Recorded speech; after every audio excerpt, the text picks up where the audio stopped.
Pla de Corrals es una aldea de la Valldigna, situada a los pies de la Sierra del Buiscarro. El núcleo urbano pertenece al término municipal de Simat de la Valldigna, aunque el término de Quatretonda limita con este, con algunas casas dispersas dentro de su término municipal. En 2016 tenía 86 habitantes.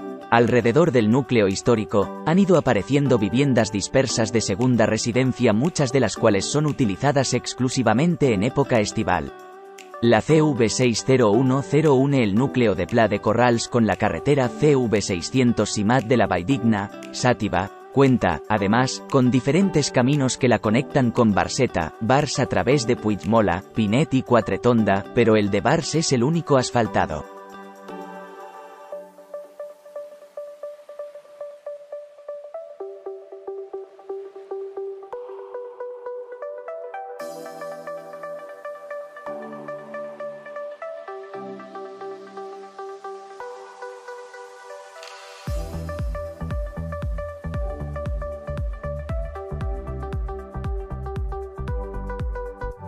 Pla de Corrals está situado en el valle de Barxeta, en su vertiente más oriental.